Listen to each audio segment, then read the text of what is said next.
Welcome back to the channel guys. आज की video में भी हम एक आईपीओ के बारे में बात करने वाले हैं। ये एसएमई कैटेगरी का आईपीओ रहेगा। एप्पल टोन इंजीनियर्स इस आईपीओ का नाम है। ये 43.96 करोड़ रुपीस के वैल्यूएशन पे आएगा। ये स्टार्ट हो जाएगा 17 जून को, क्लोज हो जाएगा 19 जून को। इसकी अलॉटमेंट 20 जून को पता लगेगी। रिफंड्स एंड शेयर्स क्रेडिट 23 जून को होंगे एंड ये लिस्ट हो जाएगा 24 जून को। ये एक book building type of IPO है। 125 रुपए टू 128 रुपए का इसका प्राइस बैंड रहेगा एंड इसका एक लॉट 1000 शेयर्स का रहेगा, जिसके लिए 1,28,000 रुपए की एप्लीकेशन लगानी होगी। एंड एक काफी अच्छी बात बताऊं इस आईपीओ की, इसका ग्रे मार्केट प्रीमियम कोई 50% पे चल रहा है। एंड जब मैं वीडियो को रिकॉर्ड कर रहा हूं ना, अभी आईपीओ स्टार्ट भी नहीं हुआ है, तो इतनी ज्यादा डिमांड है इसकी। अब वो क्यों है वो तो आपको आगे पता ही लग जाएगा। बट ये वीडियो कहीं भी पसंद आए या फिर कुछ नया जानने को मिला, प्लीज वीडियो को लाइक करना, चैनल को सब्सक्राइब करना मत भूलना। एंड अब कंटिन्यू करते हैं। तो सबसे पहले बात कर लेते हैं ये कंपनी करती क्या है। तो जो ये कंपनी है ना guys, other electrical equipment sector में अपना आईपीओ लेके आ रही है एंड ये 2002 में इनकॉर्पोरेट हुई थी। ये प्रोडक्शन करती है स्विच मोड पावर सप्लाईज, जिसे हम SMPS के नाम से जानते हैं, for computers and other electronic devices. आगे चल करके इन्होंने अपने मैन्युफैक्चरिंग पोर्टफोलियो को और वाइडन अप करा। AVRs, UPS, MCB, ट्रांसड्यूअर्स, ये सब भी मैन्युफैक्चर करना स्टार्ट करा। अभी ये करेंटली 36,000 स्क्वायर फीट की बड़ी मैन्युफैक्चरिंग प्लांट है ग्रेटर नोएडा उत्तर प्रदेश में, जिसमें cutting edge technology and machinery and highly skilled and experience team का फायदा उठाते हैं। इनकी जो लैबोरेटरी है ये NABL अप्रूव्ड है, जिसमें ये फ्यूचरिस्टिक एंड इनोवेटिव टेक्नोलॉजी के ऊपर फोकस करते हैं। उसके साथ ही इनके पास अलग अलग सर्टिफिकेशन है जो कि मैन्युफैक्चरिंग करने के लिए इंडिया के अंदर जरूरी होती है। LED based static meter energy meters बनाती है, जिससे इसका मेन रेवेन्यू आता है, जिसमें ये कंपनी गई गवर्नमेंट सेक्टर की कंपनीज के साथ भी डायरेक्ट पार्टनरशिप में है। उसके साथ ये फुली ऑटोमेटिक SMT लाइन है, इनके पास मोल्डिंग मशीन है जिसके थ्रू ये मैन्युफैक्चरिंग करती है। इनको CMMI लेवल 3 की सर्टिफिकेशन भी मिली हुई है इनके सॉफ्टवेयर के लिए। एंड ये 2017 में जाकर के इस कंपनी ने वाटर मीटर की भी मैन्युफैक्चरिंग स्टार्ट कर दी है एंड करेंटली इस कंपनी के 59 परमानेंट एम्प्लॉइज है। तो इससे आपको आइडिया होगा कि किस सेक्टर में कंपनी ऑपरेट करती है एंड बेसिक क्या काम है इसका। तो जो ये मीटर वाली कंपनीज है भाई, आगे चल करके अपना मीटर मैन्युफैक्चर करना शुरू कर दे एंड फिर वो गवर्नमेंट सेक्टर इंडस्ट्री के साथ जुड़ जाए, ऐसा नहीं होता है। जो कि गाइस आपने देखा ही होगा, जो आपके घर के भी मीटर होते हैं या फिर ऑफिसेज में मीटर सेटअप होते हैं ना, ये सिर्फ कुछ पर्टिकुलर कंपनीज के थ्रू ही आप ले सकते हैं। उनको ही ऑथोराइज करा होता है जो ये पावर कंपनीज होती है उन्होंने, एंड सिर्फ उनसे ही आप ये इंस्टॉल करवा सकते हैं। एंड सेम ही केस होता है भाई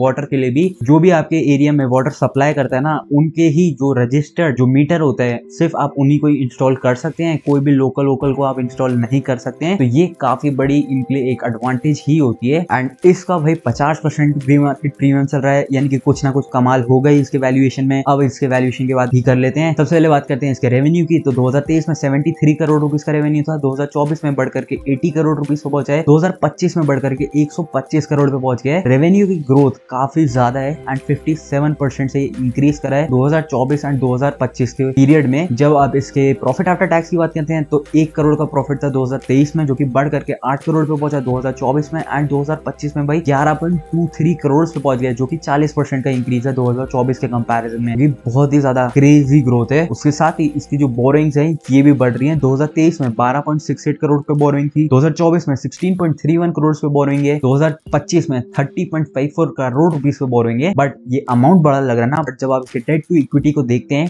तो 2024 एज ऑफ 2024 31 मार्च तक इसका जो डेट टू इक्विटी है वो 0.79 है, जो कि काफी मैनेजेबल है। इसमें कोई परेशानी नहीं है, काफी अच्छी है टू बी स्पेसिफिक। एंड इसके रिटर्न ऑन इक्विटी की बात करें तो 41% पे, रिटर्न ऑन कैपिटल एम्प्लॉयड 43% पे है। जिसका पैट मार्जिन है वो 10.75 है एंड जिसका प्राइस टू बुक, जिस प्राइस टू बुक में ये अपना आईपीओ को लेके आ रही है ना, जिस वैल्यूएशन पे लेके आ रहे हैं वो 2.62 है। एंड यही मेन कारण है भाई इसके 50% का ग्रे मार्केट प्रीमियम चल रहा है, जबकि अभी तक स्टार्ट भी नहीं हुआ है। इसका जो EPS है प्री आईपीओ 11.79 पे, पोस्ट आईपीओ 8.67 पे पहुंच जाएगा। ये थोड़ा सा कम है, बट प्री आईपीओ इसका जो PE है वो 10.86 है एंड पोस्ट आईपीओ 14.77 पहुंच जाएगा। अब जो ये कंपनी है ना, इसने अपने पीयर को आइडेंटिफाई कर रखा है। इसका जो पीयर है वो 3 पीयर्स को आइडेंटिफाई करा है, जिसमें सबसे बेटर परफॉर्मेंस इसके तीनों पीयर के बीच में कंपैरिजन जब करते हैं तो ऋषभ इंस्ट्रूमेंट्स लिमिटेड का ही है। एंड ये जो जीनस पावर इंफ्रास्ट्रक्चर लिमिटेड है ना भाई, पिछले साल मैंने भी अपने घर में इसी कंपनी का मीटर लगवाया था, क्योंकि डायरेक्ट भाई BSES वालों को कंप्लेंट डाली थी, उन्होंने इसी कंपनी का मीटर भेजा था। जब तक ये टाइप नहीं होता है ना, आपको कोई और लोकल मीटर आप खुद से नहीं लगवा सकते हैं। ऐसे केस में जो कंपनी जो डायरेक्ट डिस्कॉम होता है ना, उससे ही जब आप मंगाते हैं वही लोग ही आपको ऑथोराइज, मतलब जो असली होता है या फिर जो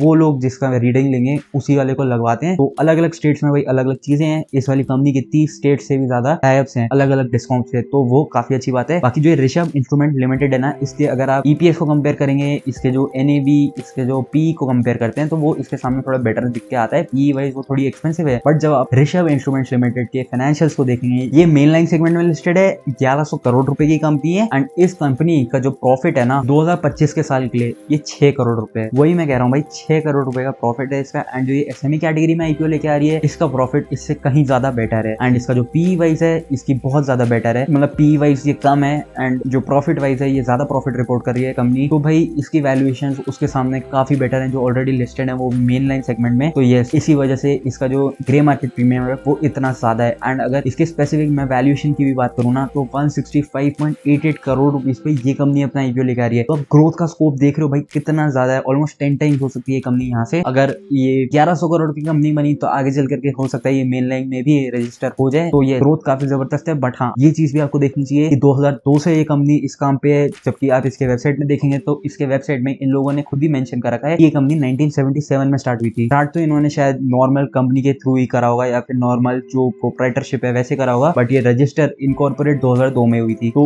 उस बेसिस में भाई कंपनी ने काफी ज्यादा चीजें देख रखी होंगी up and down, but still ये सिर्फ 165 करोड़ रुपए की कंपनी है, इसी वैल्यूएशन अपना आईपीओ लेके आ रही है। तो हाँ, कहीं ना कहीं स्लो ग्रोथ तो है इनकी, जो सेल्स की ग्रोथ है, रेवेन्यू की ग्रोथ है, इस ग्रोथ से कंपनी ग्रो करी है वो बहुत स्लो है। बट हाँ, आईपीओ के ऑब्जेक्टिव से इस कंपनी का जो रेवेन्यू ग्रोथ है वो बहुत ही जबरदस्त है पिछले कुछ साल में। तो अगर ऐसे ही आगे चल करके भी हुआ तो आपके पैसे सही में ग्रो कर सकते हैं, इसमें अप्लाई किया जा सकता है। इसका ग्रे मार्केट प्रीमियम काफी अच्छा चल रहा है। कोई एडवाइस नहीं कर रहा हूँ भाई, अपने रिस्क और अपने आप को देख के करना अप्लाई। क्या आप इसमें अप्लाई करके आपको सेटिस्फेक्शन होगा, आपको रात की नींद तो नहीं चाहिए आपकी, उसी बेसिस में करना भाई, मेरे बोलने पे कुछ मत करना। एंड दूसरी चीज, इस आईपीओ का ऑब्जेक्टिव क्या है, इस इशू का ऑब्जेक्टिव क्या है एंड ये कंपनी उन पैसों से करेगी क्या। तो हाँ, ये चीज भी मैंने आपको नहीं बताई थी कि ये पूरा फ्रेश इशू रहने वाला है। ये कंपनी जो भी पैसे रेस कर रही है ये सारे इस कंपनी को ही मिलेंगे। ऑलमोस्ट 34 लाख न्यू शेयर ये कंपनी इशू करेगी। इस कंपनी का जो मेन ऑब्जेक्टिव है ना, इसे वर्किंग कैपिटल रिक्वायरमेंट के 30 करोड़ रुपए चाहिए, जिसके लिए इसे एडिशनल, मतलब जिसमें इसे एडिशनल मशीनरी खरीदनी है अपने फैक्ट्री के लिए, उसके लिए 5 करोड़ रुपए चाहिए। जनरल कॉर्पोरेट पर्पसेस एंड जो इशू के एक्सपेंसेस रिलेटेड है उसके लिए बचे हुए पैसे चाहिए। तो आईपीओ का ऑब्जेक्टिव काफी जबरदस्त है एंड 43 करोड़ रुपीज का इशू है, उसमें से ऑलमोस्ट 35 करोड़ रुपए ये कंपनी यूज कर लेगी। तो जो भी है भाई, ऑब्जेक्टिव काफी जबरदस्त है। जिस इंडस्ट्री में कंपनी है उस इंडस्ट्री में जो प्लेयर्स हैं वो काफी बड़े हो चुके हैं, बट उनकी जो ग्रोथ है, जो प्रॉफिट ग्रोथ है वो इतनी ज्यादा नहीं है। जिस स्पीड से करंटली ये कंपनी ग्रो करी है वो बहुत जबरदस्त है। हो सकता है ये सिर्फ आईपीओ के लिए ही इतनी ग्रोथ लेके आ रहे हो पिछले कुछ सालों में, बट जो भी है गाइस, आपको आपके पैसे बनाने से मतलब होना चाहिए। दूसरी बात करते हैं इसके लीड मैनेजर की। Expert global consultant private limited इसका लीड मैनेजर है। इसके बारे में आपने ज्यादा नहीं सुना होगा क्योंकि इतने ज्यादा इश्यूज इस कंपनी ये लीड मैनेजर नहीं लेके आया, बट जब आप इसके ट्रैक रिकॉर्ड्स को देखेंगे, इसकी पास्ट परफॉर्मेंस को देखेंगे ना, नेक्स्ट लेवल परफॉर्मेंस है भाई, बहुत ही जबरदस्त परफॉर्मेंस है इस लीड मैनेजर की। इसके आईपीओ में इसके लीड मैनेजर को देखते हुए, इसके वैल्यूएशंस को देखते हुए, इसके पीयर्स से इसे कंपेयर करते हुए इस प्राइस टू बुक में लेके आ रही है। एंड जो ग्रे मार्केट प्रीमियम चल रहा है प्लस जो मार्केट का भी सेंटीमेंट है ना, बहुत ही जबरदस्त टाइम है, बहुत ही जबरदस्त इशू है। मेरे हिसाब से इसमें डेफिनेटली पैसा लगाया जा सकता है। हालांकि ये 2002 में 1977 से कंपनी चल रही है, बहुत लेट हो गया है कि ये 165 करोड़ की कंपनी अब जाके बनी है, बट आपका मतलब भाई लिस्टिंग गेन से होना चाहिए। उस हिसाब से मेरे हिसाब से आपको इसमें डेफिनेटली अप्लाई करना चाहिए। एंड 40 करोड़ रुपए का इशू है, बहुत छोटा इशू है, अलॉटमेंट मिलना बहुत ही डिफिकल्ट रहेगा,